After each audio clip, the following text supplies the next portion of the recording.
محمد اسد کی مایہ ناز تفسیر the message of the قرآن کی روشنی میں سورۃ الواقعہ کا خلاصہ۔ محمد اسد کے مطابق یہ سورہ مکے کے ابتدائی دور میں نازل ہوئی اور اس کا مرکزی موضوع وہ واقعہ ہے جو اٹل ہے، یعنی قیامت۔ یہ سورہ انسانی زندگی کے انجام اور کائنات کے خالق کی قدرت پر دلائل دیتی ہے۔ پہلا نقطہ، قیامت کا برپا ہونا، آیت 1 سے 6۔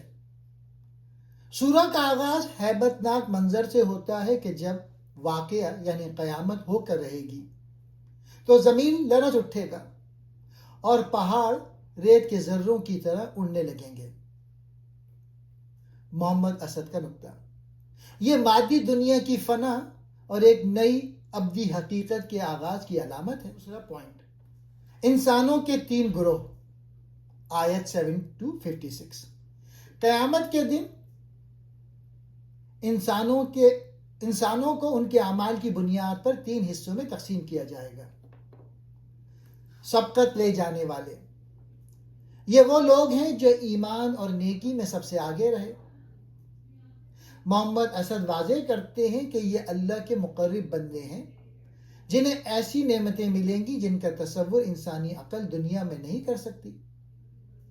دوسرا، دائیں ہاتھ والے، یہ عام صالح مومن ہیں جو جنت کی پرسکون زندگی اور نعمتوں سے فیضیاب ہوں گے۔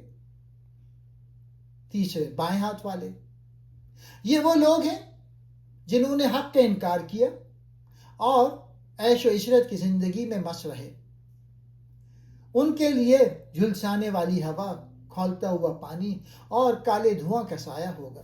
تیسرا نقطہ، قدرت الہی کے 4 دلائل، آیت 57 to 74۔ محمد اسد ان آیات کو انسانی عقل کے لیے فکری چیلنج قرار دیتے ہیں۔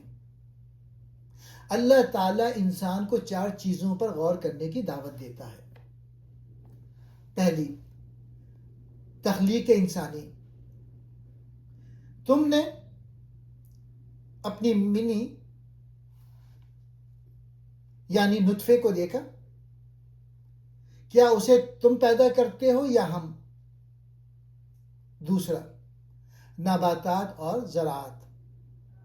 جو بیج تم زمین میں بوتے ہو اسے ہم اگاتے ہیں یا تم؟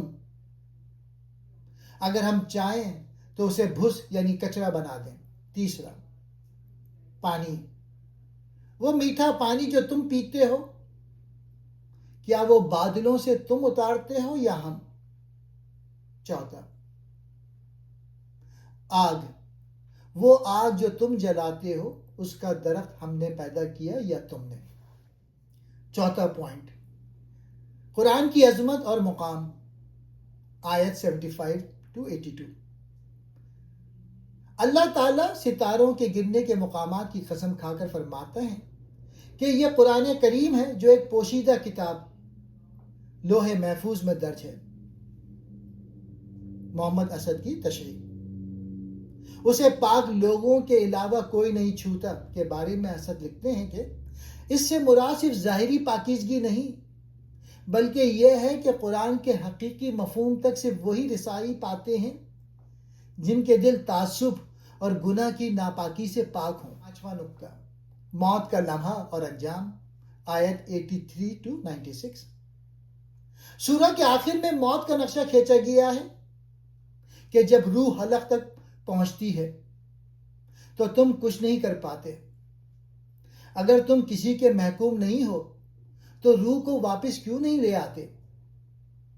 یہ انسان کی بے بسی اور اللہ کی حاکمیت کی حتمی دلیل ہے۔ خلاصہ سورہ، محمد اسد کے مطابق سورۃ الواقعہ ہمیں یہ پیغام دیتی ہے کہ پہلا، جواب دہی کا احساس۔ انسانی زندگی ایک بڑے انجام یعنی قیامت کی طرف بڑھ رہی ہے جہاں درجے اعمال کی بنیاد پر ہوں گے۔ دوسرا، شکر گزاری۔ کائنات کی ہر نعمت یعنی پانی، آگ، اناج اللہ کی نشانی ہے، لہٰذا انسان کو اپنے رب کی تسبیح کرنی چاہیے۔